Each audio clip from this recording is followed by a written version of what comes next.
Hey,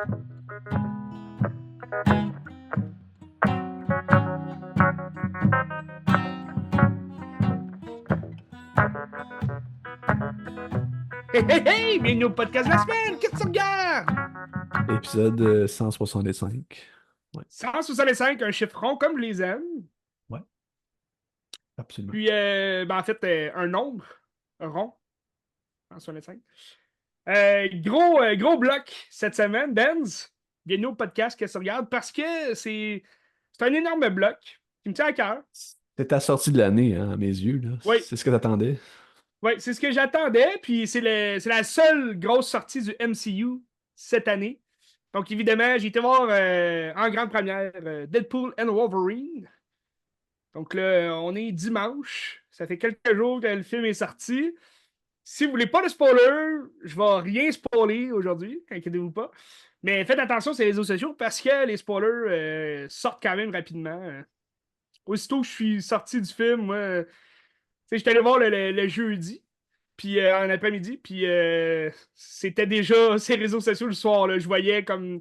C'est une annonce bon, que les acteurs ont faite sur scène. Fait que tu vois comme des caméos spéciaux qu'il va y avoir dans le film. Parce que quand même, Deadpool and Wolverine, c'est pas une surprise, là, comme quoi c'est un film de multiverse. Fait évidemment qu'il va y avoir des caméos écœurants, surprises, puis faut s'y attendre là, aussi. Dans les teasers, même déjà le premier teaser pendant le Super Bowl, j'avais eu la grande surprise d'avoir Pyro qui apparaît dans l'annonce. Puis bon, là, il y a plein d'autres caméos, mais tu sais, dans l'annonce, tu vois beaucoup de caméos. Puis ils ont sorti aussi plusieurs teasers il y a quelques semaines que tu sais, ça montrait quelques caméos. Puis là, tu te dis, bon, s'ils montrent ça dans l'annonce, c'est il va y avoir des caméos encore plus grandioses que ça. Puis effectivement, tu sais, les caméos qu'on a vus dans l'annonce, c'était surtout des X-Men qui apparaissaient déjà dans d'autres films des X-Men. Ben, des X-Men, c'est pas des X-Men vraiment, mais c'est comme des vilains de X-Men qui apparaissent dans les d'autres films de X-Men. Puis ben là, t'as des caméos, des caméos surprises là, qui apparaissent. C'est vraiment bon. C'est juste que moi qui survole quand même les théories, puis je suis beaucoup de pages fans de MCU, puis des films justement de super-héros. Puis tu sais, la théorie en dévoilait quand même une coupe. C'est sûr que moi, je suis quelqu'un que tu sais, je vais pas croire exactement la première chose que je vais lire là, sur, sur le web. Mais c'est sûr, quand tu regardes une théorie qui a quand même du sens, puis qui est drôle, qui est le fun, tu te fais des idées aussi. Puis bon, t'essayes de pas trop te faire d'idées avant d'aller voir le film. Parce que vois-tu, moi j'ai été quand même. C'est un très très bon film. Deadpool et Wolverine, j'ai vraiment adoré. Mais il y a quand même une part de moi qui a été déçu parce que ça l'a pas atteint, dans le fond, mon niveau d'attente au niveau de l'histoire, puis au niveau aussi de ce qu'on nous promettait. Puis là, quand je dis ce qu'on nous promettait, c'est que le film Deadpool et Wolverine, ce qu'on nous promettait, c'était que ça allait être le. Là, je fais attention à mes mots pour pas spoiler rien, mais que ça allait être le film qui va ouvrir les portes sur le monde des mutants à travers le MCU. Parce que jusqu'à maintenant, on a vu quelques mutants, mais qui sont pas très populaires là, au sein de la catégorie mutant X-Men. Fait que, mais tu sais, comme Namor, c'est un mutant, oui, effectivement. Puis tu sais, il y a beaucoup de super-héros qui sont nés avec leur pouvoir, donc oui, c'est des mutants. Mais c'est pas des X-Men, tu sais. Oui, vas-y, Ben. Parlant de faire le pont entre cette affaire-là, tu sais, X-Men, Deadpool, c'est des films de Marvel, mais qui sont pas dans le Cinematic Universe qu'on le connaît comme je sais pas, 30 quelques films, 40 films qu'ils ont fait. Est-ce que Ouais. le film va s'inscrire dans la continuité de ce qui existe déjà ou ça fait le pont en d'autres choses ou c'est vraiment en dehors du MCU, mettons? Ouais. Ben écoute, j'allais justement y venir en disant que le film, tu sais, à la place, tu sais, moi j'avais l'attente justement qui nous annonçait l'arrivée des X-Men dans l'univers, donc les mutants comme on les connaît, puis que ça allait conclure justement sur une nouvelle dimension au MCU. Tu sais. En ce moment, la saga du multiverse est vraiment n'importe quoi. Tu sais. T'as comme des films par rapport qui parlent même pas de multivers, puis t'as des films qui parlent trop de multivers, comme admettons Doctor Strange, mais que ça n'a aucun effet sur le MCU, ça n'a aucun effet sur le film en tant que tel. Tu sais. Mais mettons, Donc, cette phase-là, c'est quoi les ouais. films qu'on compte dedans? Éternel, c'est dans phase 3. Ouais, ben en fait, non, c'est ça. En fait, la phase 3 finissait avec Endgame. Endgame, OK. qui faisait partie de la saga de l'infini. Infinity Saga, tu sais. Fait que maintenant, tu sais, la saga de l'infini, on parlait des pierres d'infini. Donc, tout ce que Thanos voulait faire avec les pierres et tout. Maintenant, à partir de Spider-Man Far From Home, qui sortait justement qui sortait comme juste après Endgame, ben là, ça débutait la phase 4 avec la nouvelle saga qui est la saga du multiverse. Donc, la saga du multiverse, puis tu sais, c'est pour ça aussi dans Far From Home, tu vois Mysterio qui dit Hey, je viens d'une autre planète, tu sais, j'ai découvert, puis au bout du compte, bon, c'est une mascarade. Il n'est pas du tout d'une autre planète, mais ça parlait d'enjeux multivers et tout. Donc, ça ouvrait la porte sur cette saga-là. Puis la saga, la phase numéro 4 est quand même longue, hein, il y a beaucoup de stock. C'est comme à cette phase-là que le MCU en a perdu un peu parce qu'ils en ont tellement fait que là, ça a comme tout dégradé les attentes des gens. Puis c'est sûr que l'espèce comment dire, La la qualité a qualité baissé des aussi. films, tu sais, elle a vraiment diminué. Tu sais. Autant au niveau du scénario que des effets spéciaux. Puis, donc, c'est ça. Deadpool and Wolverine, pour répondre à ta question, c'est beaucoup plus un pont. Ben en fait, c'est pas du tout un pont vers le MCU. C'est entre les X-Men puis le MCU. C'est juste une conclusion à Fox. À la saga 20th Century Fox, qui a fait beaucoup de films Marvel.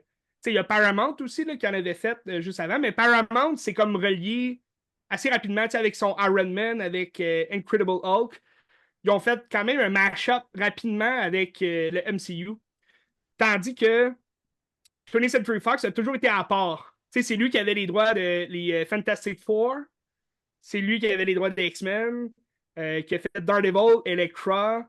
Tu sais, 20th Century Fox a fait beaucoup de films de Marvel qui a pas pogné vraiment. T'sais. Sa plus grande saga, c'était les X-Men. Puis vois-tu, ils en ont perdu quand même. Là. Dans les derniers films, Dark Phoenix, c'est complètement à chier comme film. Puis tu sais, t'as The New Mutant aussi, qui est pas tellement bon. Donc, Deadpool et Wolverine, c'est comme un mash-up. Tu sais, ça, on le voit dans l'annonce aussi. Ils vont se battre comme dans une espèce de monde où est-ce que t'as le logo 20th Century Fox qui est comme délabré, là, qui est comme enterré dans le sable un peu.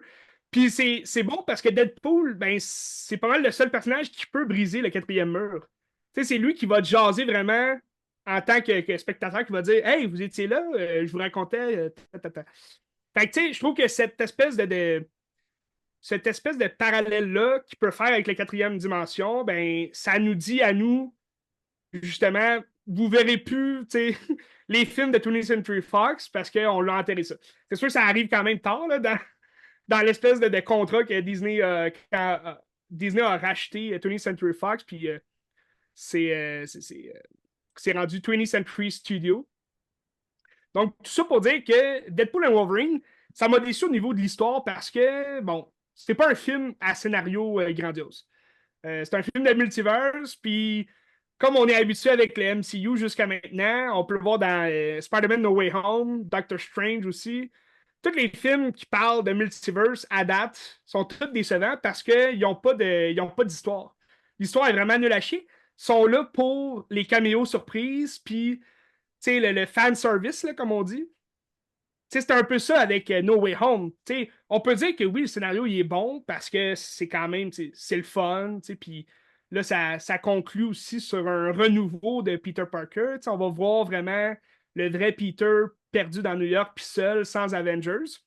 Mais ça reste que le film était là juste pour nous montrer les anciens méchants des autres films, puis faire le retour de Tobey Maguire, Andrew Garfield et compagnie. Un peu comme Doctor Strange, le multiverse, ils ont rien fait avec cette fonctionnalité-là. C'était juste pour aller chercher du fanservice, encore une fois.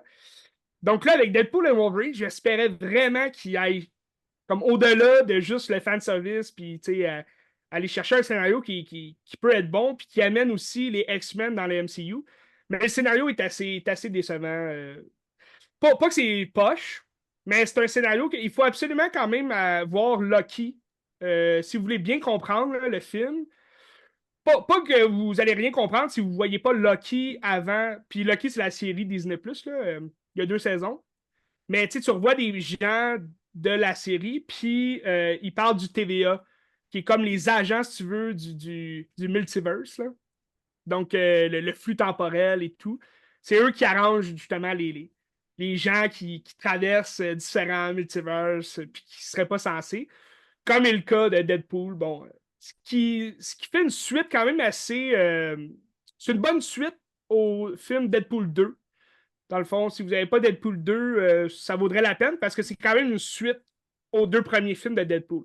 Donc, on a vraiment une conclusion à la trilogie Deadpool. Est-ce qu'après ça, il va revenir? Tu sais, Ryan Reynolds va-tu revenir dans le MCU en Deadpool? Probablement. Écoute, je peux pas vous dire comment le film finit. Mais le titre, c'est Deadpool and Wolverine. Puis je trouve que ce qui est réussi à la perfection, c'est qu'on a vraiment l'introduction de ces 2 personnages-là, de A à Z. C'est un film sur eux. Là, c'est pour ça que, même si je trouve les caméos surprises, il y en a que, oui, avec les théories et tout, je le savais qu'elle allait être là, mais je me dis, c'est un film sur Deadpool et Wolverine, puis on a eu du gros stock là, de ces 2 personnages-là. Surtout Hugh Jackman qui revient à Wolverine, c'est Il extraordinaire. était pas supposé, hein. Il a pris sa retraite de Exact. Wolverine. Il était pas censé. En 2017, t'as Logan qui sort, puis c'est la meilleure interprétation de Hugh Jackman là, en Logan, en Wolverine en fait. Là. Puis je pense que tu l'as pas vu, Logan. Non, j'ai pas vu. C'est ça, mais c'est à voir parce que Logan, c'est vraiment. Ben, j'en connais qui n'ont pas aimé ça, puis c'est bien correct si t'aimes pas ça, mais en tant que fan de X-Men, puis en tant que fan du personnage, je trouve qu'ils ont très bien. James Mangold a vraiment owné ce film-là par la réalisation, qui a aussi des beaux liens avec le western, puis t'as comme la relation père-fille aussi, là, parce qu'on voit une X-23 quand même assez jeune, qui est un personnage qu'on n'avait jamais vu dans les films en live action, mais qui existe dans les comics, qui est comme la female version of Wolverine. Puis ben, c'est très sanglant aussi. Logan, c'est très violent, c'est très sanglant.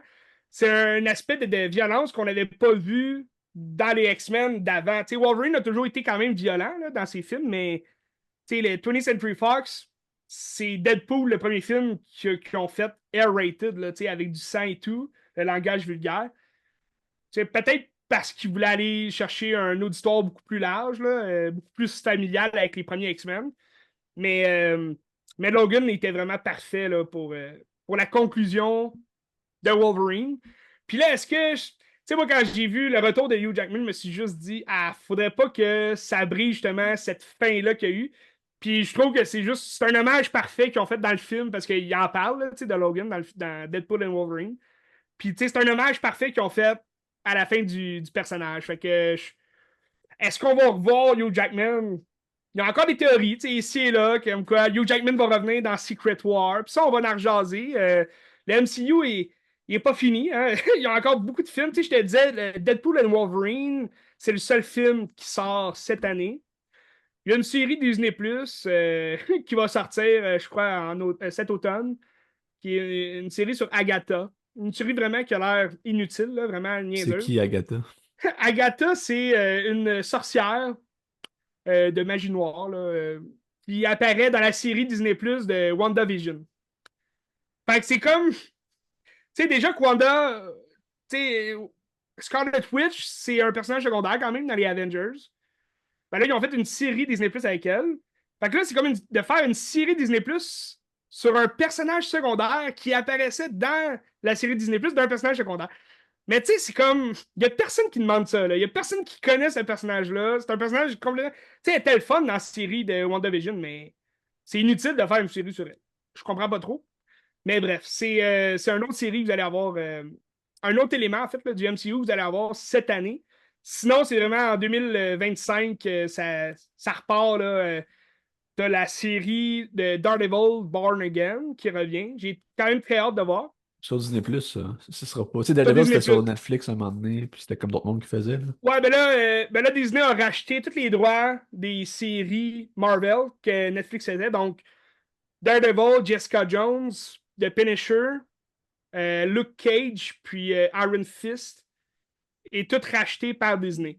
Iron Fist est censé apparaître dans le prochain Shang-Chi. Donc, Iron Fist, un peu le personnage. Ben, même, je trouve, personnellement, Iron Fist, il est plus intéressant, puis il est plus connu aussi que Shang-Chi. Fait que j'ai quand même hâte de le voir là, dans la série. Par exemple, pas dans la série, excuse, dans le deuxième film de Shang-Chi. Mais la série Netflix était quand même mauvaise là, d'Iron Fist. Ils l'ont. En tout cas, je veux pas m'embarquer dans les enjeux raciaux, mais Iron Fist, je le voyais toujours comme un Asiatique, là, mais c'était un blanc dans la série. Puis, mais peut-être, tu sais, j'ai pas lu vraiment les comics de Iron Fist, fait que peut-être que c'est un blanc, puis je le sais pas, là, mais j'imagine que dans Shang-Chi, ils vont prendre un Asiatique pour faire Iron Fist. Puis, ben, tu vois, le Punisher, il est censé apparaître dans la série de Daredevil. Donc, j'ai hâte de voir. Puis, c'est encore John Bartnell là, qui va jouer le Punisher, qui reprend quand même très bien son rôle.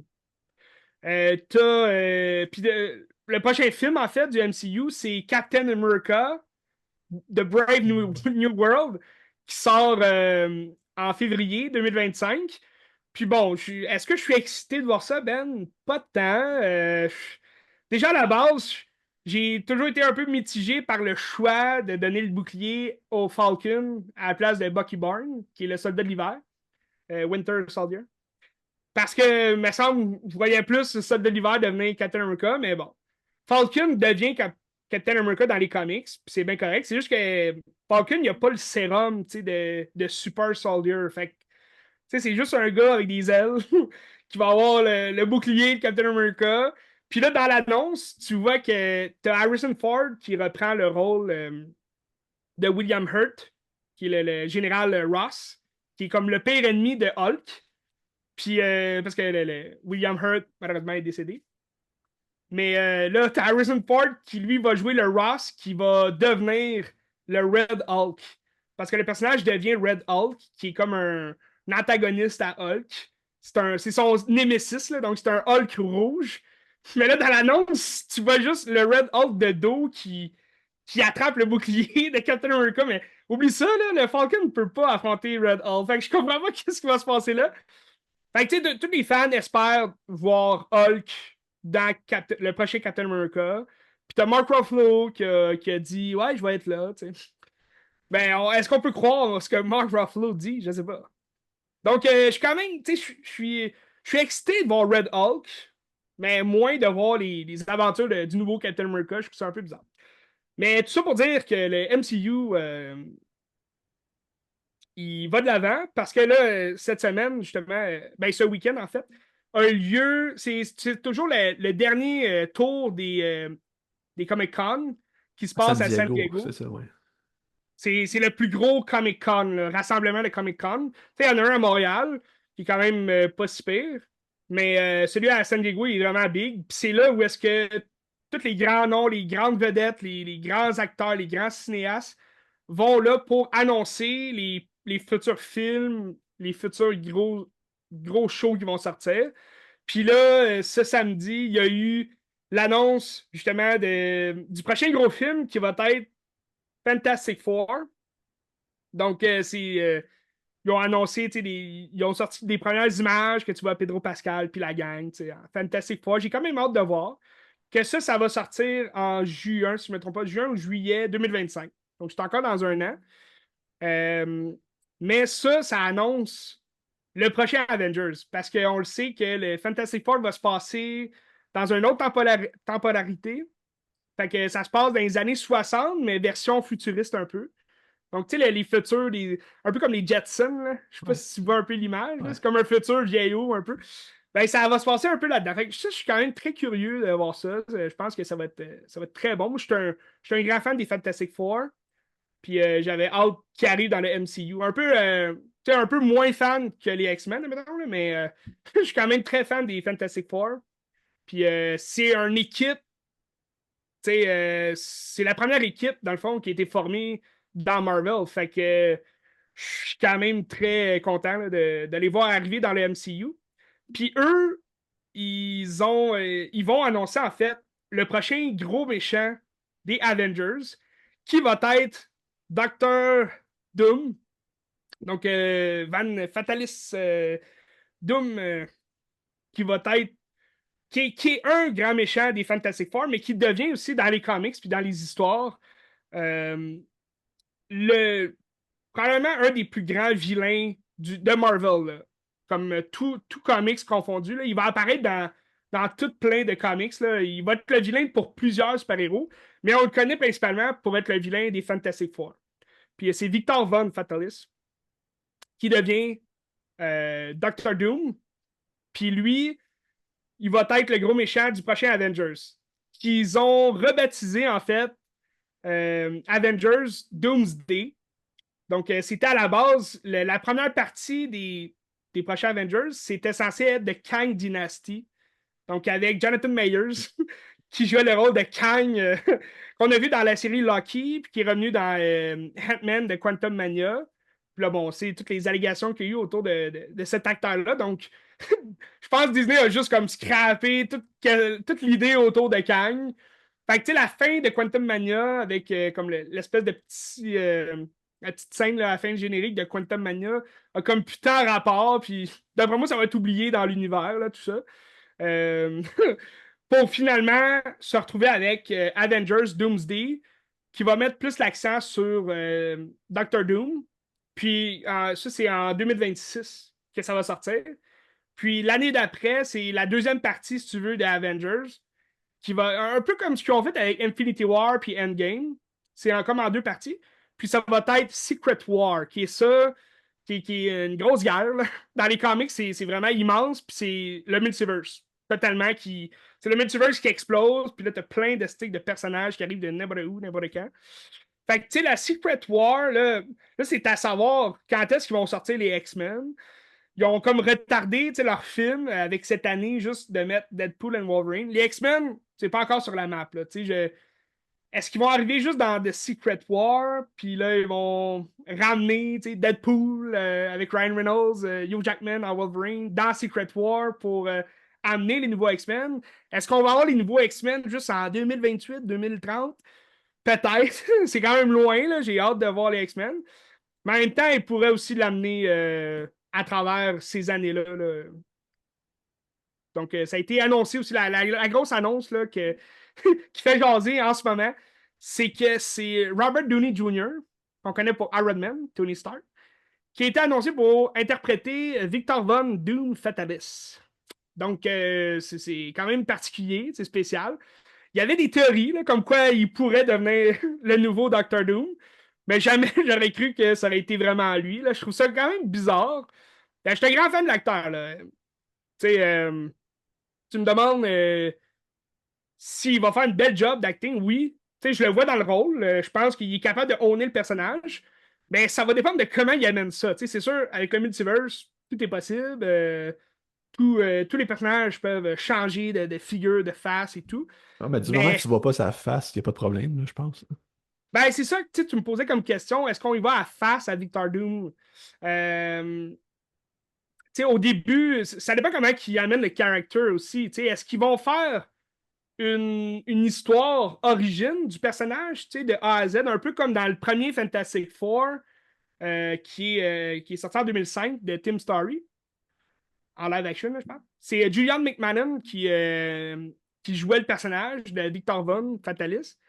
Puis on le voyait, quand même, on voyait son visage, un homme d'affaires et tout. C'est un scientifique, Victor Doom. C'est un peu le Nemesis d'Iron Man, si tu veux. C'est la même personnalité d'Iron Man. C'est un millionnaire intelligent, super brillant, qui va. Ben, c'est pas pour rien que c'est l'antagoniste des Fantastic Four. C'est parce que la tête dirigeante des Fantastic Four, c'est Red Richard. Puis Red Richard, c'est l'homme le plus intelligent au monde. Fait que son antagoniste, qui est Victor Fatalis, Doctor Doom, ben lui, qui est aussi intelligent, ben les deux travaillent ensemble au début, puis là, bon, ça explose, puis là, ils ont des super pouvoirs, puis ça donne que les deux vont s'affronter là, dans une guerre infinie. Mais ça va dépendre comment qui amène le personnage. S'ils veulent vraiment désassocier Robert Downey Jr. à Iron Man, puis pas justement associer le personnage de Doctor Doom à Iron Man, je pense que la meilleure affaire, c'est qu'on le voit jamais, tu sais. Ou bien qu'il est vraiment changé du visage, puis on reconnaît pas Iron Man du tout, tu sais, qu'il change. Tu sais, connaissant Robert Downey Jr., il a quand même la même façon de jouer dans tous ses personnages. Mais Victor Doom, c'est vraiment un personnage complexe. C'est un très bon vilain. Là. Tu me demandes de faire mon top 3 des vilains les plus complexes puis écœurants du MCU. Je te dirais, là, mon top 2, là, c'est vraiment c'est Magneto, le vilain invétéré des X-Men. Puis tu as Doctor Doom, qui est très complexe, puis c'est un génie. Fait que, puis le troisième, ben, faudrait que je pense. Mais tout ça pour dire que c'est quand même excitant. Je suis excité, je suis emballé là, de voir la suite des choses. C'est quand même curieux. Absolument. Absolument. Ouais. Mais Ben, tu sais, j'ai c'est ça. vu, Fait que, oui. j'ai vu le réalisateur de Fantastic Four, c'est Matt Shakman. Est-ce que c'est excitant ou c'est comme on n'en est pas sûr? J'ai juste vu Ben, qu'il fait de la télé pas mal aussi, là. ouais, ben c'est ça. J'ai pas vu grand film qu'il a fait avant. Là. Je pense C'est quoi ces Ben, grands films qu'il a fait? il a fait The Boys, il a fait Game of Thrones, Ouais, Billions, ben, c'est ça, des la séries, mais il a série, pas fait c'est. de film vraiment. Non, c'est ça. Écoute, je suis curieux de voir. Moi, déjà, à la base, le casting, je le trouve surprenant. Tu sais, c'est pas un casting que j'aurais pris vraiment. T'as Joseph Quinn, est un très bon acteur montant, qui va jouer la torche humaine. Donc, ça, je suis quand même emballé, je suis excité. Pedro Pascal, je l'ai jamais vu dans le rôle de Red Richards, mais tu sais, on sait qu'il sait jouer. Est-ce qu'il va honner le personnage? Probablement. Vanessa Kirby, qui joue la femme invisible, Sue Storm. Très bon choix aussi. Je suis pas un fan de son jeu d'actrice, mais tu sais, je suis sûr qu'elle va bien paraître à l'écran. Puis, ben, t'as la chose qui est. Christy, son nom à lui, je veux pas le massacrer quand même. Là. C'est qui? Il joue dans quoi? Ben, moi, je le vois en ce moment. Ben là, je voulais t'en parler un peu plus tard, mais je suis en train d'écouter The Bear sur Disney+. Puis, Ah, ok, attends, je l'ai. il y a un Je l'ai. rôle. Oui, c'est quoi son nom? Ebon Moss Backrack. Exact. Ebon Moss-Backrack. Qui a un très beau rôle dans la série de Bear. Je n'ai pas fini la série. La saison 3 est sortie cet été. Ben, comme au début du mois de juin, je crois. Puis, très bonne série de Bear. Là. Si vous voulez connaître justement Moss Ebon, Backrack. Matt si vous voulez connaître l'acteur, là, pour vrai, il own pas mal la série de Bear, qui est aussi avec un autre acteur qu'on a vu, que j'oublie toujours son nom. Lui, les gens, le meme qui est sorti, c'est comme un peu. C'est comme un peu si tu veux, le descendant de Ah, Gene Wilder. Fait que les gens disaient, c'est ah, ce serait le fun qu'il fasse saler la chocolaterie, tu sais. c'est Willy Wonka. Jeremy Allen White. Oui, c'est ça. Jeremy Allen White, qu'on a vu dans The Iron Claw. Il était très bon d'ailleurs, dans ce film-là. Mais lui c'est l'acteur principal là, de la série de Bear. Mais t'as Ebon là, qui va jouer un très beau rôle secondaire là, dans cette série-là. C'est une comédie sur la cuisine. Donc, ils veulent sortir leur restaurant, ils veulent, euh, ils veulent la qualité de leur plat doit être parfaite. Puis, en tout cas, c'est une très bonne série, je vous le conseille, sur Disney+.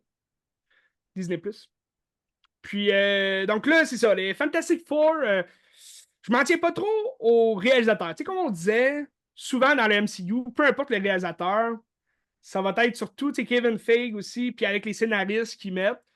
On a vu que Chloé Zhao s'est fait quand même ramasser avec The Oui, Eternals. mais je trouve que ça donne un résultat intéressant, moi, je trouvais. Tu sais. Ben, moi, j'ai aimé les Éternels. J'ai pas détesté, puis je trouve que la réalisation était vraiment bonne. Mais bon, je crois qu'ils ont officialisé là, l'annulation du deuxième film. Est-ce qu'ils vont juste les amener dans le Secret War pour qui arrive de nulle part? Peut-être, mais dans le Captain America, Brave New World, tu vas voir. En tout cas, dans l'annonce, on a l'air de voir l'Éternel qui sort là, de la planète. Donc, parce qu'il est quand même sorti une grosse partie de sa tête puis de sa main. Fait que, on n'a pas encore entendu parler là, dans les autres films. Ben, ils vont recoller des morceaux. Je suis pas inquiet que le MCU va renaître de ses cendres. Mais c'est sûr que pour Deadpool et Wolverine, pour clore là, tout ça, Moi, je me suis tapé vraiment là, tous les films de Marvel, 20th Century Fox, Sony, tous les MCU. Je me suis tout tapé là. Depuis janvier que je me tape tous les films. Tu sais, j'ai pas allé comme à fond la caisse. Là. Je suis allé un film par semaine, ici, par là. Puis, ben, c'était fantastique. Tu sais, moi, je suis un grand fan de Marvel. Puis, j'adore les vieux films. Que ce soit le 20th Century Fox, là, tous les X-Men, je les adore. Je suis un grand fan. Fantastic Four, j'adore les deux premiers Fantastic Four.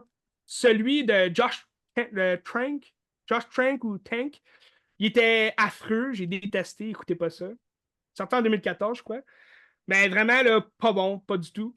Euh, Écoutez pas ça. Mais tu sais, le Silver Surfer, là, j'adore ce film-là. Il est trop court, là, c'est sûr, mais c'est cheesy à fond. Puis, ben, je trouve que le casting était parfait. Tu sais, Johan Griffith dans Reed Richards, il y avait tu sais, la face de Red Richards, il l'avait. Chris Evans en Human Torch, excellent. T'avais Jessica Alba, bon, c'est ça. Elle était plus là pour jouer la belle fille. Là. Elle n'a pas un gros rôle dans les. Mis à part la femme tu sais, de la gang. Mais je pense que le scénario du prochain Fantastic Four va être très bien, va être très bon. Confiant. Tant mieux. Confiant, mais aussi, je me pousse un peu à être confiant. Là. Je suis pas. Mais Deadpool et Wolverine, là, allez voir ça sur le grand écran, ça vaut la peine. Mais c'est sûr que, tu sais, comme on dit, si t'aimes déjà pas le personnage de Deadpool, si t'as pas aimé les deux premiers films, là, va pas voir ce film-là, tu l'aimeras pas. C'est la même maudite affaire. Là. Il est pas. Ryan Reynolds, il adore le personnage, il le connaît à fond, puis il a écrit le scénario du film. Fait que, Ok. tu sais, en collaboration, là, mais je veux dire, c'est lui qui a fait ses propres choix. Là, donc, c'est sûr que il va rejouer le même genre de Deadpool. Faut que t'aimes ça, tu sais. Puis, tu sais, c'est R-rated, là. Fait qu'il y a du sang à fond, c'est violent, il y a du langage vulgaire. Moi, j'adore ça. C'est-tu le même réalisateur, les trois? Non, non, non. Le premier réalisateur, j'ai oublié c'était qui. Le deuxième, c'était David Leitch. Ah oui, le David gars qui a Leitch, là. fait Bullet Train, là, c'est ça? Bullet Train, puis The Fall Guy aussi au courant de l'année. Puis, celui-là, c'est Sean Levy. Sean Levy, qui est axé sur la comédie surtout, là. Son dernier film remonte à The Free Guy, qui est sorti là, au début 2021, si je ne me trompe pas. The Free Ouais, Guy, que j'ai bien aimé. Oui, pardon. c'est un Québécois. Sean Levy? Ah, il est né à Montréal. Oui, oui, ben, c'est un Canadien comme. Ben, je savais pas qu'il était québécois. Y Mais. a-tu rapport avec Eugene Levy, l'acteur de American Pie, là? Ah, peut-être. J'ai pas vu qu'il avait les mêmes sourcils, mais. Attends, je vais aller voir. Mais Sean Levy, sa filmographie est axée sur la comédie, surtout. C'est lui qui nous a donné Une nuit au musée. Euh, euh, Moi, Charles la douzaine aussi, qui a fait des films comme ça. Mais The Free Guy, je l'ai réécouté cette semaine. Très bon film, sympathique. Tu sens comme. Il a déjà travaillé avec Ryan Reynolds pour The Free Guy. Il a déjà travaillé avec Hugh Jackman pour Gants d'acier, The Real Steel. Le film de boxe de robot, là. Non. Tu l'as-tu vu? Tu l'as jamais vu? Je sais pas c'est quoi. Arrête, Real Steel. Real Steel, je sais pas c'est Ben, quoi. je t'en ai déjà parlé au podcast, c'est sûr. Là. C'est un film de, je me trompe pas, 2012 ou 2013. C'est un genre de Rocky, mais robotique. C'est des robots qui font de la boxe. Puis t'as Hugh Jackman. T'as jamais vu ce film-là? J'ai Gant jamais entendu d'acier. parler de ça. Jamais, jamais, jamais. Je sais Ah, pas. très, très, très bon film. Écoutez Non. ça. On peut-tu voir, ouais. Oui, c'est ça, Real Steel. C'est un très bon film, moi j'adore ça. C'est Hugh Jackman, dans un futur éloigné quand même. Là. C'est Hugh Jackman qui est un ancien boxeur que là, il renoue avec son fils qu'il n'a jamais connu. Puis il l'emmène avec lui partout pour. Parce que c'est comme un coach, si tu veux, de boxeur robotique. Là. Fait que là, il coach un nouveau robot, puis c'est comme c'est pas le favori du tout, là, le petit robot. Puis là, il va gagner des matchs, puis tout. Mais c'est un très très bon film. C'est Sean Levy qui a fait ce film-là. Puis tu vois, la relation entre un réalisateur et des acteurs, c'est important quand même dans un film. Est-ce que Deadpool et Wolverine auraient mérité un peu plus de sérieux dans le travail du scénario? Je crois que ça n'aurait pas fait de tort, tu sais. Parce que c'est sûr que là, c'est trois personnes qui s'amusent là, au bout. Là. Tu vois qu'ils s'amusent, puis c'est beau à voir, puis c'est le fun. Puis ils ont aussi la chance de faire ce qu'ils veulent à l'écran parce que justement, ils se connaissent bien, puis ils savent comment ils vont réagir et tout. Mais c'est sûr que tu sais, c'est pas un film sérieux. Là. Faut pas, faut pas aller voir Deadpool et Wolverine en s'attendant à un film qui va être. Tu sais, oui, t'as quand même une touche dramatique là, vers la fin, mais tu sais, c'est loin d'être Logan. Tu sais, c'est pas sérieux comme Logan. Puis c'est pour ça que je te dirais, Hugh Jackman, tu sais, c'est quand même fantastique là, ce qu'il fait avec le personnage de Wolverine, mais c'est loin d'être la prestation de Logan. Là, tu sais. J'étais déçu à ce niveau-là. Mais j'ai adoré le film. Tu sais. Allez voir ça. Allez voir ça, c'est au cinéma. Donc, juste pour clore l'annonce sur Doctor Doom avec Robert Downey Jr. dans le rôle. Ce qui est intéressant au niveau de Robert Downey Jr., qui a été recasté en Doctor Doom, c'est que comme je te disais, Doctor Doom et Tony Stark sont un peu la même personne, sauf qu'un des deux s'est révélé, a eu la révélation comme quoi c'était mal de faire des armes puis d'encourager la guerre dans le monde. Puis Doctor Doom, lui, c'est sûr qu'à à travers son historique, là, il a voulu souvent avoir une rédemption, t'sais. Mais il reste quand même un vilain. T'sais, à l'intérieur de lui, il reste tout le temps un vilain quand même. T'sais. Il peut peut-être être un anti-héros des fois, là, il fait des actions pour aider un certain groupe de héros, mais c'est juste parce que l'ennemi de ton ennemi est ton ami. Fait que, il s'entraide un peu là-dessus. Mais je trouve ça intéressant qu'il ait recherché Robert Downey Jr., parce que je ne sais pas si c'était intentionnel d'aller chercher justement la même facette un peu de Tony Stark pour représenter Doctor Doom. J'ai hâte de voir sur quel. Ce qu'on disait, j'ai hâte de voir la facette qu'ils vont prendre pour interpréter le personnage. Puis d'ailleurs, les deux prochains Avengers, c'est les frères Russo là, qui reviennent à la réalisation. Ce qui est quand même encourageant, je pense. Ils ont fait Oui. une bonne job. Moi, j'ai pas aimé Endgame, mais l'autre, je l'ai trouvé extraordinaire. Fait que Oh, ils ont c'est fait une bonne encourageant. job. Je pense qu'ils ont rien à voir avec le scénario. Là. Ces deux gars-là, c'est vraiment juste font des films extraordinaires puis super pétés. Euh, mais ce que des deux films, moi, je trouve que c'est les deux meilleurs films du MCU là, complet. Mais il y a quand même des faiblesses là, dans le scénario, comme surtout par rapport à Hulk. Je trouve ça dégradant ce qu'ils ont fait à Hulk. C'est inacceptable. Mais je suis très encouragé par cette nouvelle-là. Absolument. À J'ai hâte de voir suivre. ça. À suivre. Fait que, Yes. moi, je parlais avec un film qui est sorti cette année aussi, que personne n'a vu au cinéma entre nous deux parce qu'il y a des raisons à ça qu'on n'a pas vu parce que c'est vraiment pas bon. Puis tu sais, je vais y aller tout de Ouais, suite. là, tu peux confirmer que c'est pas bon. Ghostbusters.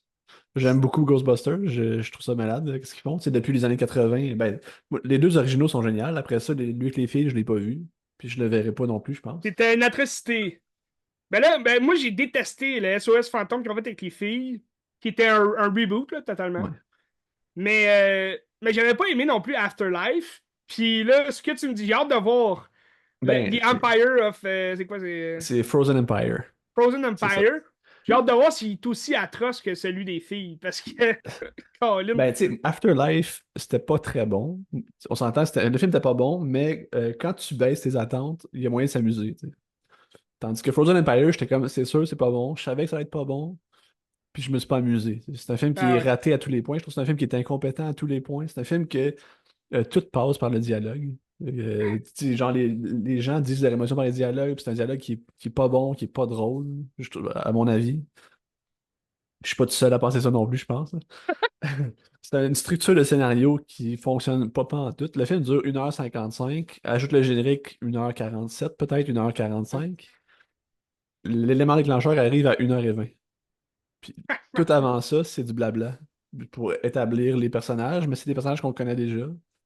Puis il y a Oui, juste parce qu'on un. retrouve toute la même gang de C'est ça. Afterlife. Là. C'est ça. C'est juste eux qui sont rendus à New York, puis que c'est rendu des Ghostbusters.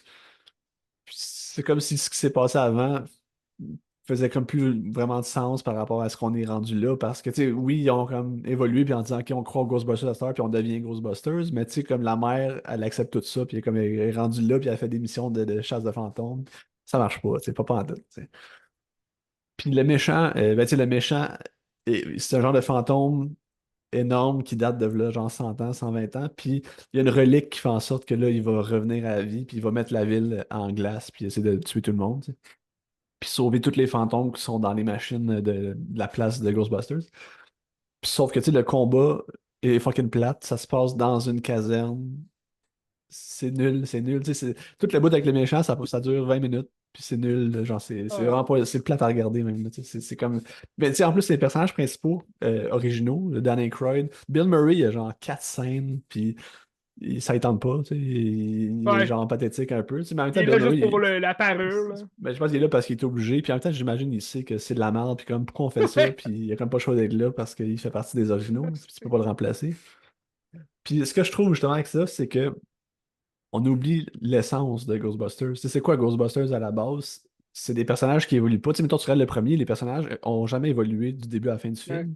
C'est juste des genres de bonhommes blasés, puis qui sont un peu pétés, mais que tout le monde trouve un peu fou. Mais leur quête marche. Trouve une raison de vivre, là, tu sais. C'est ça, tu sais. Puis on a perdu ça. C'est plus cette Mais c'est affaire-là qui fallait aussi, c'était bon, et puis là, tu sais. tu sais, c'est aussi l'humour qui est Non, quand c'est même ça, tu sais, exactement. subtil, puis comme Ouais, l'humour à la Bill Murray, là, tu sais, dans ses exactement. meilleurs jours, là.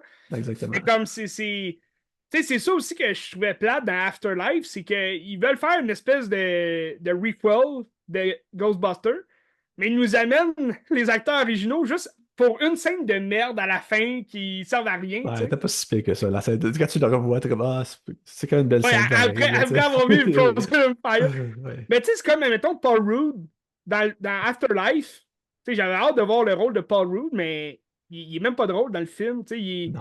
il joue Paul Rudd, mais on dirait ça il tente pas non plus. Puis on dirait qu'il est comme obligé de jouer l'espèce d'enseignant un peu tu sais, niaiseux, malhabile. Puis, mais là, Tu sais, il est-tu là dans là, le film encore? Il revient. oui, c'est super important dans le deuxième parce que c'est tout l'aspect père, puis c'est quoi son rôle à lui, il se cherche un peu dans l'univers, puis Euh, il est-tu le père des enfants, ou tu sais, le père au niveau de la figure paternelle ou pas, tu sais, puis là, est-ce que les enfants l'acceptent? Puis en même temps, t'as la fille, Grace, McKenna Grace, là, ouais. qu'elle est comme laissée de côté parce elle est trop jeune, puis la police veut pas qu'elle fasse ça parce qu'elle est en bas de 18 ans.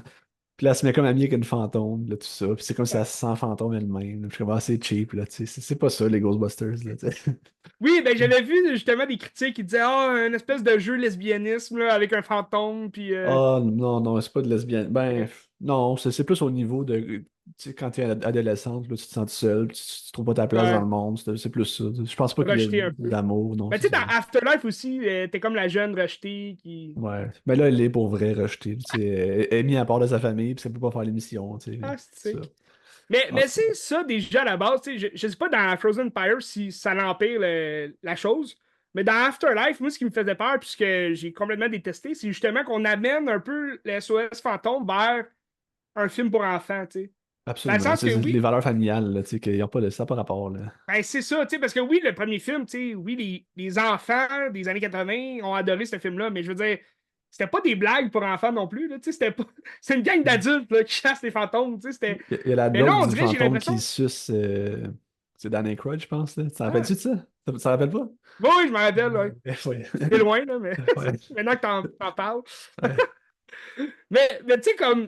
Ben justement, Dan Aykroyd, tu sais, je veux dire, son humour aussi, tu sais, c'est un peu le style, tu sais, discret, subtil, c'est hilarant, mais tu sais, là, d'amener des enfants dans cet univers-là, on dirait que ça régresse un peu l'humour, tu sais, dans le sens que ça la Absolument. rend un peu, tu sais, infantile, là, comme dans le sens Absolument. que c'est moins drôle. Absolument. Puis là, il y a un personnage qui a des pouvoirs surnaturels qui contrôle le feu. C'est comme. Je comprends que l'univers le permet parce que c'est des fantômes, ça n'existe pas, puis tout ça, mais comme ça n'a pas rapport, là. Ok, Y c'est a une pas- personne réelle, là. Oh oui, c'est ça. C'est genre. C'est Pyro, Non, mais pas les genre. X-Men. Genre, c'est ça. C'est un acteur indien, je pense. C'est quoi son nom? Ah, il jouait dans Les Éternels, là. Oui, c'est ça, exactement. Ouais. Attends, c'est quoi son nom? Je l'ai ici. Kamel, Kumail Mal. Nanjiani. C'est ça. Nanjiani, c'est ça. On va te la face. C'est lui. Oui. C'est ça. Il joue un gars qui a des pouvoirs de feu, puis il contrôle le feu, là, puis c'est Ok. comme. Ça n'a pas rapport, là. Mais ça, tu l'as vu sur Crave, là. Il est rendu sur Crave depuis vendredi. Intéressant, on va regarder ça. Ben, tu sais, moi, j'avais le goût d'aimer ça. J'ai trouvé ça Oui. pourri, mais j'avais le goût d'aimer ça, puis je l'ai écouté de bonne foi, tu sais. Je vous le déconseille parce que c'est pas bon, mais tu sais, c'est sympathique, là. Tu sais, c'est des Ben, Ghostbusters, par tu sais, curiosité, c'est sûr que je vais le regarder. Tu sais, un de ces quatre, là. c'est ça, tu Je sais. te dis pas que je vais sauter dessus, mais Mais tu vois, j'avais pas aimé Afterlife, puis là, je me disais, bon, j'irai pas voir ce film-là au cinéma, tu sais. Tu sais, quand il était sorti, je me suis dit, j'ai pas aimé Afterlife, je suis allé au cinéma pour rien, tu sais. Ça me tentait pas de. Puis, tu sais, moi, je suis le premier à adorer ce genre de films-là, tu sais, qui servent à rien, puis c'est juste comme pour le divertissement. D'ailleurs, mes autres films que je vais te parler, là, vraiment juste des films de divertissement, que, tu sais, l'histoire est pas là vraiment. Ben, tu sais, je vais continuer un peu dans T'avais-tu fini avec SOS Fantôme? Oui, j'ai fini. J'ai rien d'autre à dire, c'était pas très Il n'y a bon. pas grand-chose à dire. Ok. Ben, tu sais, comme je vais rester dans la filmographie de Ryan Reynolds. Ryan Reynolds, tu sais, je te parle de Deadpool et Wolverine, parce que Deadpool, c'est son plus grand personnage, là. Tu sais, c'est le personnage qui lui colle à la peau. Tu sais, il va le jouer pendant des années, puis ça va être parfait, là. Tu sais, ça va être bien correct. Parce que c'est une personnalité que Ryan Reynolds a en lui, tu sais. La personnalité de Deadpool, là. Ben, tu sais, il me semble que Reynolds, il a son casting qui joue souvent la même chose, puis ça fonctionne bien, puis tant mieux. Ben, tu le regardes dans ses premiers films. Tu sais, son premier grand film qui est sorti, c'est Van Wilder, qui est sorti en 2001-2002. Puis, tu sais, c'est c'est Deadpool, là, mais plus jeune. Puis, tu sais, Van Wilder, c'est un peu un American Pie, mais c'est censuré quand même. Il n'y a pas tant de scènes de sexe. C'est juste, ça parle. C'est dans une université. Là, fait que, tu sais, ça parle de party, puis toutes sortes de choses. Puis, ben, tu sais, à travers les années, Ryan Reynolds, il s'est bâti justement cette personnalité-là qui va revenir dans tous ses rôles. Tu sais, des espèces de comédies, des rom-coms un peu. Euh, boboche, là. Dans le sens que c'est bon, mais c'est pour. Mettons la proposition avec Sandra Bullock, je sais pas si tu l'as vu, là. Non. Ben, c'est une comédie d'amour, là. C'est pas. C'est drôle. Moi, j'adore ça, là. C'est une bonne comédie. Elle est sur Disney, d'ailleurs, je pense. Mais, simplement ami, mettons, là. C'était drôle aussi. C'est Ryan Reynolds, il était gros au secondaire, puis là, à travers les années, ben là, il s'est fait comme un peu humilié parce qu'il était amoureux de sa meilleure amie. Puis là, avec les années, il a maigri, puis là, c'est rendu Ryan Reynolds, tu sais, puis là, il est comme super sexy, puis tout. Puis là, il essaye de reconquérir sa meilleure amie du secondaire, puis là, en tout cas, c'est une histoire d'amour et tout, c'est un peu niaiseuse, mais tu sais, c'est drôle, c'est une comédie le fun. Mais là, depuis Deadpool, justement, il joue le même personnage, mais dans des films d'action, tu sais. Comme Hitman Bodyguard, je sais pas si tu l'as vu, là. Non. The Hitman Bodyguard, avec Sam Jackson. C'est hilarant comme film. Tu sais, moi, j'adore ça. C'est bon, c'est drôle. C'est Ryan Reynolds qui joue Ryan Reynolds, mais avec le duo de Sam Jackson, c'est excellent. Puis les scènes d'action sont bonnes, tu sais. Le seul défaut de ce film-là, c'est que c'est une production de VVS Film. Fait que t'as comme vraiment une espèce des effets spéciaux vraiment pas beaux, là, avec des explosions et tout. Puis comme la caméra est vraiment dégueu, là. Il y a comme du blue light là, un peu partout. Puis c'est vraiment. C'est pas bon. Puis, tu sais, mettons, le personnage de Ryan Reynolds, tu vas le revoir dans ses films comme Red Notice qu'il a fait sur Netflix avec The Rock, Ouais. qui joue Ryan Reynolds aussi. C'est encore un personnage un peu à la Deadpool qui revient. Puis là, j'ai regardé le nouveau film qui est sorti. Quoi, il est sorti en mars, si je ne me trompe pas, ou Ouais. avril, mai. Je suis Ah, pas ouais. sûr. Ouais, Mais ouais. c'est un film de John Krasinski qui est sorti. Ça s'appelle If, ou en français, c'est Ami imaginaire. Parce que If, c'est Imaginary Friend. Mais là, dans le film, il parle aussi ici, tu sais, ici. Fait que là, If, ça marche aussi. Mais c'est une jeune fille son père, qui est John Krasinski, qui est en attente d'une opération à cœur ouvert et tout. Puis là, elle a perdu sa mère plus jeune. Puis là, c'est une jeune fille de 12 ans, là, mettons. Puis là, elle est seule avec sa grand-mère, tu sais, à l'appartement. Fait que elle s'évade un peu dans son imaginaire en rencontrant des personnages imaginaires. Puis là, les personnages imaginaires l'amènent à Ryan Reynolds, qui lui joue un humain, mais que sa job, c'est de trouver des enfants pour les personnes imaginaires, les personnages imaginaires, qui vont, les amis imaginaires, en fait, qui vont être, dans le fond, perdus, si tu veux, chez Ryan Reynolds parce que ils n'ont plus d'enfants avec qui jouer. T'sais, mettons, les enfants grandissent, ils oublient. Puis, c'est un peu. c'est un peu tout ce qu'on a déjà vu dans Pixar là, et compagnie, là, tu sais, des films. Oui, vas-y. Mais c'est un peu genre Max et les Maxi-Monstres aussi, là. Tu sais, cette Ça vibe-là de ressemble beaucoup. l'enfance un peu détruite, mais qui va chercher quelque chose Puis, ailleurs et du monde qui n'existe pas, là, tu sais. ça ressemble extrêmement à ça. Puis aussi, il y a une petite touche de Monster Inc. parce que les personnages imaginaires sont tous un peu. Tu sais, il y en a un gros qui s'appelle Blue, puis tu sais, il fait peur. Fait que là, mettons, tu sais, Ryan Reynolds est là, tu vas y faire peur, tu sais, pourquoi tu t'agis de même, puis tout. Puis là, il se cache dans un garde-robe. Ça faisait un peu Monster Inc. des fois. Ça, j'appréciais, tu sais, c'était le fun. Mais là, tu mélanges un peu, tu sais, tu mélanges animation avec personne animée. Là. Ça ressemblait un peu à Space Jam, là, tu sais, des films comme, mettons, les Looney Tunes, là, les revoilà. Là. Ça ressemblait un peu à ça. Ce qui n'était pas mauvais non plus. Tu as différents styles d'animation, vu que c'est des personnages, des amis imaginaires bizarres. Mais, tu sais, le film, il se passe rien. Là. Dans le fond, la petite fille, c'est comme l'élu, en parenthèse, qui va être là pour reprendre le flambeau à Ryan Reynolds. Donc, c'est comme elle qui va trouver des nouveaux enfants pour les amis imaginaires. Puis au bout du compte, ben là, la morale de l'histoire va être que même les adultes peuvent retrouver son ami imaginaire. Fait que là, ils vont faire comme la recherche des adultes qui ont perdu leur ami imaginaire et tout. Mais, mais tu sais, c'était bien là, comme film. C'est juste, j'ai pas de temps. En tant qu'adulte, parce que je me considère quand même comme un adulte des fois, en tant qu'adulte, j'ai pas eu vraiment la fibre sentimentale. Tu sais, il y a des films pour enfants que tu sais, ça me fait tellement pleurer, là, tellement que c'est beau. Tu sais, que la morale de l'histoire est tellement belle que tu sais, je me retrouve dans les personnages. Mais là, ce film-là, je trouvais que c'était un peu poussé la fibre un peu. Ah, tout est beau à la fin, puis ah. Mais tu sais, il n'y a comme pas d'enjeu, tu sais, il n'y a pas de vilain, là, il n'y a pas de. Il n'y a pas comme un ami imaginaire qui veut tout saccager puis dire non, vous êtes tous des cons, puis tu sais, comme tout brûlé, genre le monde imaginaire. Non, il n'y a pas ça, tu sais, c'est juste la recherche d'enfants pour. Dans le fond, c'est la recherche d'amis réels pour les amis imaginaires. Mais c'est ça. Dommage pour John. Ouais, Pour ben c'était pas Jim. une réalisation non plus extraordinaire, tu sais, Ouais. mais c'est. Je crois que c'est Paramount qui fait ça. Tu l'as vu où sur Amazon Prime? Non, il est arrivé sur. Ben, sûrement que vous pouvez l'acheter là, sur Amazon ou ben sur Paramount Plus, il doit être là. Ben, il est arrivé sur Club Illico. Non. Donc, les gens qui ont Club Illico, qui payent vos Elix puis tout le kit, vous pouvez l'avoir, c'est gratuit. Excellent. Mais tu sais, tu vois, je parlais de Ryan Reynolds. Dans ce film-là, il joue. Tu sais, il se force un peu pour ne pas être Ryan Reynolds. Tu sais. Puis tu sens qu'il est comme mal à l'aise un peu. Tu sais, tu sais, il joue bien, là, mais je veux dire, il a l'air mal à l'aise parce qu'il peut pas ouvrir sa grande gueule comme il ouvre sa grande gueule tout le temps. Tu sais. Il peut pas dire de bêtises, il peut pas. Tu sais, il parle pas de façon langage vulgaire là, dans ce film-là. Tu le sens un peu mal à l'aise. Tu sais. Ben, peux-tu avec mon dernier film qui me reste, moi? Ouais, vas-y donc.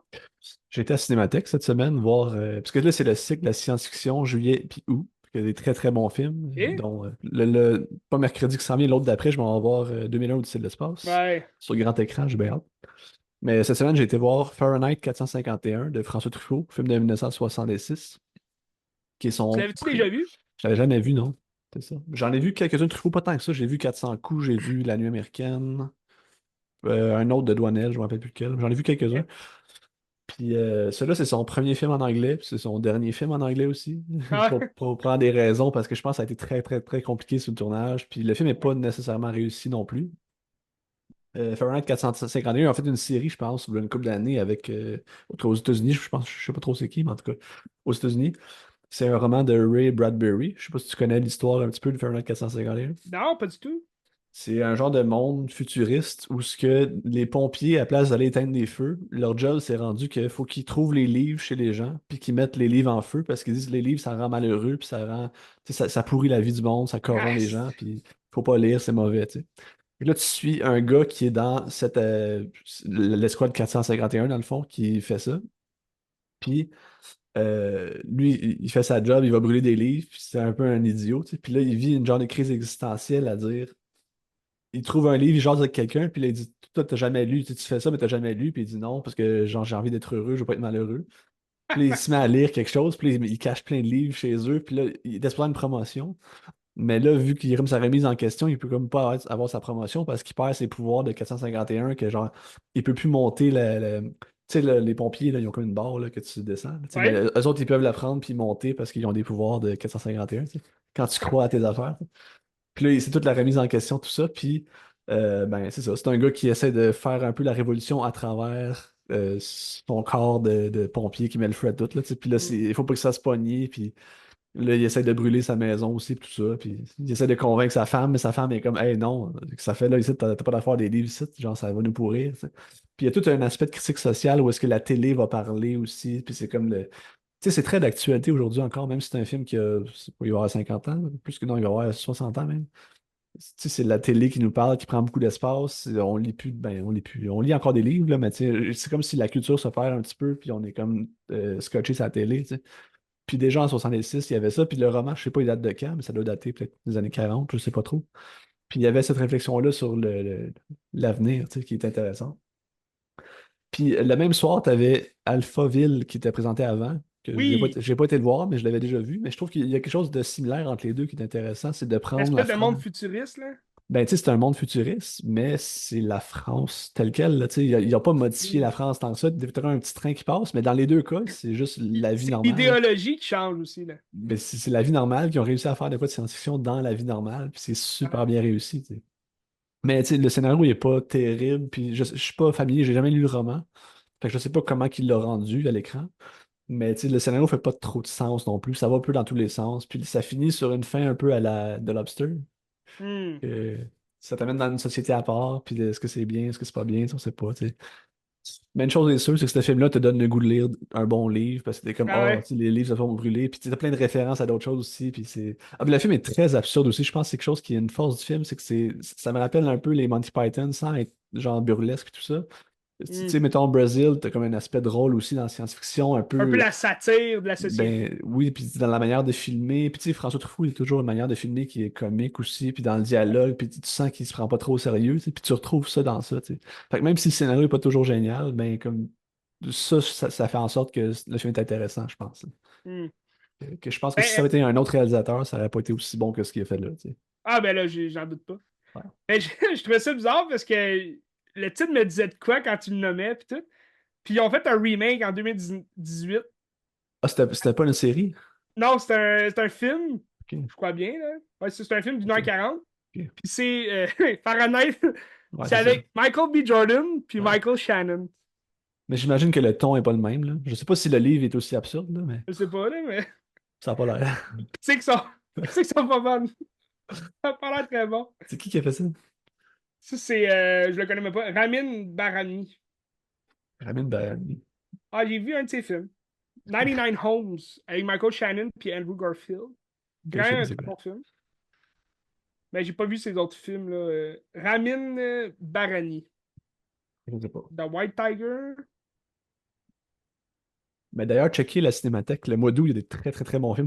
À la fin du mois, tu as un genre de spécial jeune Lucas puis jeune Spielberg. Fait qu'ils vont présenter Star Ah Wars ouais. le premier. Fait que je vais sûrement y aller Qu'est-ce que sur le ils grand vont-tu écran. présenter THC et Ouais, X? ouais, THX, je sais pas trop quoi, ils vont le mettre. Ils vont mettre American Graffiti. Ils vont Parce que mettre. ça, tu parles d'un futur un peu, tu sais, monde réel. Ben, THX, c'est ça, tu sais, Ouais, c'est une espèce de prison futuriste bizarre, là. Très, très bon.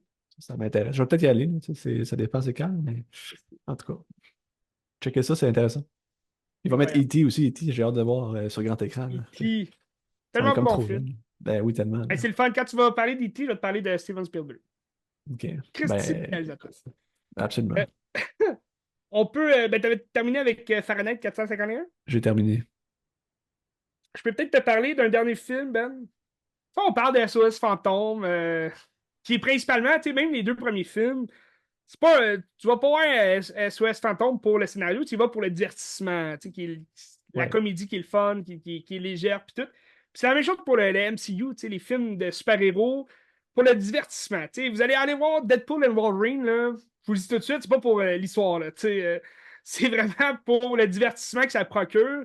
Puis aussi, en tant que fan des personnages, c'est incroyable comment on les voit à l'écran, tu sais, agir, puis c'est vraiment comme proche de leur figure de comics.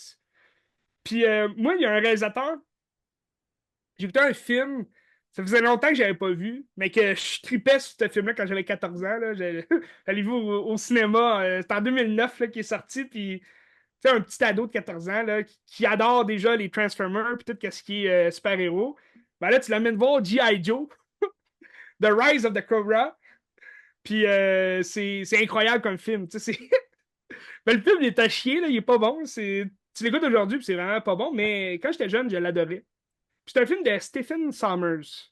Stephen Sommers qui nous a donné les deux premiers. Il nous a donné La momie. principalement les deux premiers momies. Donc la momie, puis le The Return of the Mummy. Puis moi, j'adore la momie. J'adore tous les films que j'ai vus de Stephen Sommers. J'ai pas tout vu, là, ces films. Il en a fait quelques-uns dans les dernières années, mais comme Van Helsing, j'adore. Tu sais, je t'en ai parlé Ouais. il n'y a pas si longtemps. J'adore Deep Rising aussi. Deep Rising, qui est un film dans les années 90, je me trompe, 98. C'est un film de monstre dans les profondeurs de l'océan. Là. C'est juste comme une espèce de grosse, une espèce de gros calamar, là. Un genre de kraken, là, si tu veux. Puis là, c'est un bateau de croisière là, qui se fait comme engloutir par la créature. Puis là, t'as des gens armés qui débarquent là, des voleurs, puis tout. Puis là, en tout cas, c'est complètement niaiseux. Tous les films de Stephen Sommers, là. Tu sais, la momie, c'est quand même devenu culte un peu, là. Avec Ouais. Ouais. Brandon Fraser aussi, qui est écœurant dans le rôle de. Y a-tu des bonnes critiques, la momie? Il me semble que c'était quand même bien. Ben, la momie, moi j'adore, là, la momie, surtout la première momie. Moi, je lui donne un 5 sur 5 là. Moi, c'est un film, j'adorais ça quand j'étais jeune. Puis, tu sais, c'est comme le premier film qui m'a fait faire des cauchemars aussi. Fait que je m'en rappelle, tu sais, les scarabées là, qui te montent en dessous de la Ouais. peau, puis là, ils mangent ça me faisait peur, un estique. Tu sais, quand tu te couches, t'as comme des espèces de petites fourmis là, dans les pieds, genre. Là, moi, je pensais que c'était ça, j'étais comme Ah! Je criais partout. Puis le retour de la momie, moi, j'adore ce film-là. Avec The Rock aussi, c'est dégueulasse le CGI, mais tu sais, encore là, la momie est là pour. C'est un film de divertissement. Tu sais, ça a rien de chez rien à voir avec le film original de Monstres de Universal. C'est juste un film style Avengers avec la momie, genre, puis tu sais, c'est Ah, tu sais, c'est un excellent. genre d'Indiana Jones aussi, là, tu sais, dans Oui, tu sais, l'aventure. puis c'est une aventure.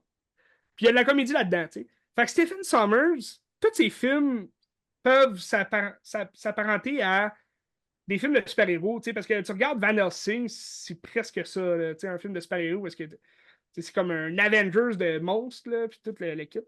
Mais G.I. Joe, c'était ça aussi en 2009. C'est un précurseur au MCU, tu sais, c'est. Puis tu sais, en 2009, juste un an avant, t'avais eu Iron Man, t'avais eu des Hulk. Fait que tu sais, en 2009, il arrive avec un film qui explose de CGI, là. C'est complètement explosé, là, de CGI, ce style de film-là. Tu sais, CGI, il est pas mauvais. Il est pas bon non plus, mais il est pas mauvais. Tu sais, c'est juste correct. Mais c'est sûr qu'on est loin de juste des gars armés, là. Tu sais, c'est comme un futur proche, là. Tu sais, fait que ça dit ça au début, tu sais. Dans un futur proche, tu sais. Là, t'as comme les G.I. Joe avec des super armures, là. Ils courent super vite. Puis moi, je me rappelle le film de 2009 avait quand même fait sortir plein de figurines, puis tu sais, des jouets de G.I. Joe. Ça avait comme donné un second souffle au G.I. Joe qui. Tu sais, je sais pas si tu as déjà vu la vieille série G.I. Joe, là, que sûrement nos parents peut-être écoutaient quand ils étaient plus jeunes. C'est une série comme des années 80, là, tu sais, c'est vieux, là, G.I. Joe. Mais tu sais, c'était pas aussi. Tu sais, c'était pas aussi futuriste, là, tu sais, c'était pas. C'est des gars armés, mais que, tu sais, ils ont des gadgets, là, spéciaux, mais il n'y a rien à voir avec le futur ou comme la robotique ou des trucs comme ça. Mais ce film-là, d'ailleurs, avec Channing Tatum, qui va, qui va jouer l'acteur principal du film, là, ben, c'est surtout axé sur la technologie comme vraiment développée, puis poussée, puis tout. Tu sais, t'as un Joseph Gordon-Levitt aussi, là, qui va jouer le docteur fou, là, comme brûlé, puis tout. Il va devenir de Cobra Commander, puis. Non, non, t'as des types de personnages, tu connais zéro les personnages, parce que tu connais pas ça, G.I. Joe, là, quand tu vas voir ça en 2009, là, le film s'adresse à des jeunes, tu sais, des jeunes ados là, comme moi là, qui tripaient sur Transformers. Le film s'adresse à eux, mais il n'y a personne qui connaît les personnages. Mais le film, tu sais, il te fait comme. Il t'insuffle justement ce nouveau souffle de personnage de Cobra Commander. Wow, tu sais, je veux vraiment devenir ce personnage-là. Tu sais. C'est des êtres humains, là, mais qui se transforment un peu en super-héros parce qu'ils sont tellement forts, tellement bons que. Tu sais, t'as Snake Eye, qui est probablement le personnage le plus populaire là, de. Tu sais, ils ont même fait un film, là. Parce que Hasbro, bon, les G.I. Joe, Ouais. tu sais, c'est des jouets là, à la base. Puis Hasbro a produit ce film-là, un peu comme il produit aussi tous les films de Transformers. D'ailleurs, on va en reparler de Transformers, mais tu sais, ils ont refait un deuxième film de G.I. Joe que, tu sais, Channing Tatum était là 5 secondes au début du film, puis il meurt, genre. Fait que là, tu sais, t'es comme, à quoi ça a servi de ramener Channing Tatum? Dans le fond, c'était pour faire suite à ce film-là, mais, tu sais, le G.I. Joe, ça s'appelle Retaliation. Il est complètement mauvais, là. C'est vraiment pas un bon G.I. Joe. C'est le fun, tu sais, ça va rester comme un film d'action, puis, tu sais, presque futuriste. Mais justement, t'es moins dans le futur. Tu sais, c'est The Rock d'ailleurs là, qui reprend comme le lead, si tu veux. Là. Qu'on voit pas dans le premier film, mais qu'on voit dans le deuxième. C'est un peu bizarre. Mais dans le deuxième film, tu suis Snake Eye qui va avoir tu sais, un peu plus d'importance. Puis il y a aussi, comme le Nemesis, si tu veux, de Snake Eye, c'est Storm Shadow, qui est comme un ninja, mais en blanc, là, puis tout. Ces deux personnages-là, c'est comme mes. Tu sais, moi, c'était mes deux personnages favoris là, de G.I. Joe. Puis ils se battent là, dans le premier film. Là. Il y a une petite bagarre, là, un duel au sable, là, puis c'est pété bien raide. Mais le film est mauvais, là. C'est cheesy à fond. Là. C'est vraiment pas bon comme film, mais moi j'adore ça. Mais pour le divertissement, c'est bon, tu sais. C'est ça que je voulais dire. Au final, le divertissement, il est là, Ben. Mais parle-moi pas de G.I. Joe Retaliation, à part la scène avec Bruce Willis là, qui arrive et tire partout. Mais Mais parle-moi pas non plus du film solo qu'ils ont fait de Snake Eye, où est-ce que tout, tout le long du film, le 2 heures là, de Snake Eye, c'est le personnage qui parle puis il est même pas masqué. Puis à la fin, là, il met son masque, puis il s'en va, genre en moto, mais c'est parce que c'est un personnage muet. Snake Eye, il est pas censé parler, là. Il a comme. Il a fait le vœu de rien dire, le personnage. Fait pourquoi tu me fais un film entier où est-ce que le personnage parle, genre, puis tu y vois la face, c'était complètement mauvais. Mais là, d'ailleurs, je t'ai dit, on parle de Transformer, Ils font un parce que, crossover, hein, c'est ça? pardon? Ils font un crossover entre Exact. Transformers. C'est Transformer Rise of the Beast, qui est sorti, je crois, en 2023, je me rappelle pas, de l'année passée, il était pas mauvais, tu sais, dans le sens que moi, j'adore les Beasts, là. Transformer Beast, c'était mon Transformer animé, là, quand on était jeune, là. Tu sais, le 3D dégueu. Fait que le film, je l'ai pas trouvé mauvais, mais tu sais, ça reste un dialogue vraiment pauvre, là, puis c'est complètement dégueulasse, là. L'histoire, elle tient pas de bout, puis elle est vraiment pas bonne. Mais, mais ça reste tel fun de voir les Beasts, tu sais, ce Transformer, puis tout. Puis à la fin, ils te promettent, comme un peu, tu sais, un film de super-héros, là, à la fin des crédits, t'as comme une espèce d'avant-goût de la suite. Puis là, il t'annonce une espèce de crossover, où est-ce que le personnage humain de ce Transformer-là est approché par les G.I. Joe. Mais là, on n'a pas eu de nouvelles là, de ça à date. Là. Fait que, tu sais, on parle de crossover, mais en même temps, c'est-tu juste pour annoncer qu'ils vont faire un nouveau film de G.I. Joe? Ou c'est vraiment pour annoncer que. Parce que là, techniquement, ils parlent des G.I. Joe dans les Transformers, donc pourquoi pas faire un crossover, tu sais? Ben, en tout cas, hâte de voir ce que ça va donner. Mais dans tous les cas, le prochain film de Transformers, c'est animé. Je sais pas si tu Ah as vu ouais? l'annonce, là. Non? C'est Transformer One. C'est quand? Puis, ben, ça sort en septembre, je ne me trompe pas. Mais si tu veux mon avis, ça n'a pas l'air très bon. C'est. Tu sais, t'as Chris Hemsworth qui joue la voix de Optimus Prime. Mais l'animation, tu sais, c'est comme l'animation elle est devenue populaire là, depuis Spider-Man Ouais. Into the Spider-Verse. Tu sais, ils ont fait les Tortues Ninja animées qui ressemblaient pas mal à l'animation de Spider-Man, Spider-Verse. Puis, mais ce Transformer-là, tu sais, c'est une animation qui a l'air vraiment ordinaire. Là. Puis même, ça a l'air d'être une animation de télé. Là, fait que je comprends pas trop où est-ce qu'ils veulent aller avec tout ça. Mais même faire une nouvelle série de films en animé, où est-ce qu'ils veulent aller avec tout ça, j'ai aucune idée. Ben, c'est comme, c'est un prequel. Tu sais, ça s'appelle One parce que là, tu vois vraiment la destruction de Cybertron, là. Fait que c'est vraiment les Transformers sur leur planète, puis tu sais, au début, mettons, Megatron, il était mis avec Optimus Prime, puis comment ça s'est passé, là, j'imagine, leur migration vers la Terre. Bien hâte de tous voir ça. À Ça va suivre. être incroyable. Mais restez à l'affût, Stephen Sommers, je sais pas s'il va faire des films prochainement. Je pense que son dernier film date de 2014, puis c'était avec... C'est Odd Thomas, c'est ça, c'est son dernier, mais je pense qu'il produit beaucoup à cette heure, c'est ça l'affaire. L'avais-tu vu, Odd Thomas? Non, je sais pas c'est quoi. Ah ouais, c'était bon. Ben, c'est Anton Ketchov, là, qui est Anthony, décédé. Anthony Hutchins, c'est ça? Oui, Anthony Hopkins, qui va voir des morts comme surgir, puis il va battre des morts, en tout cas.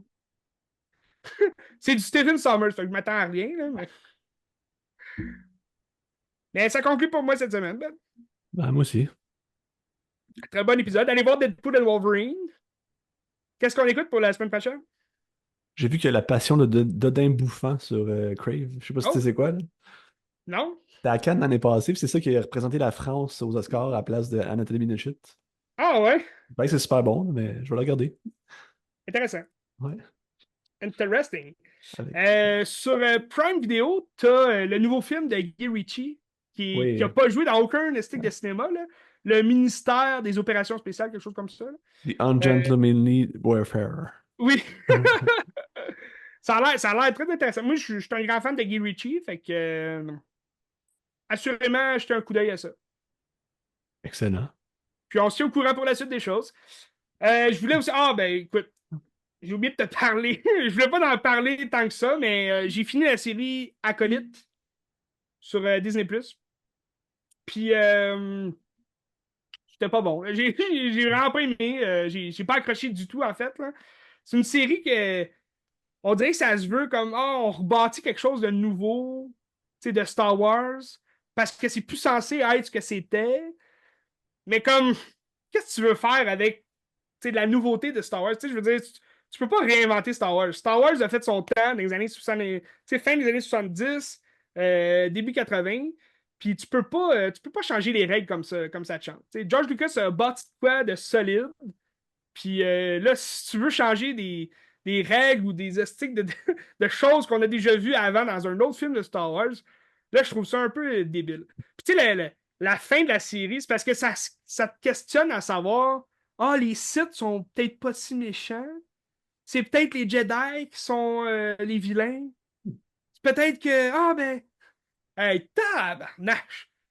Puis là, tu vas me dire qu'il y a eu quelqu'un avant Anakin Skywalker qui était plus puissant que ça encore. Tu sais, Anakin, ça a toujours été l'élu, là. Tu sais, Darth Vader, mais il était censé devenir Darth Vader pour atteindre justement son espèce de rang de messie puis de sauveur de l'univers et tout. Mais là, tu me présentes quelqu'un que, soit dit en passant, serait au-dessus de tout ça, puis serait comme l'espèce d'étoile là, solaire qui va sauver tout l'univers. Raconte ça à d'autres. Raconte ça à d'autres! Fait que, bref, j'ai détesté. Mais ben, il y a une bonne scène, tu sais. Il y a l'épisode numéro 5 où est-ce qu'ils se battent au sable laser. Puis là, c'est vraiment cool parce que là, ils font des mouvements comme un peu de ninja. Puis les combats de laser sont écœurants, Ben. Mais c'est pas ça, Star Wars, stick.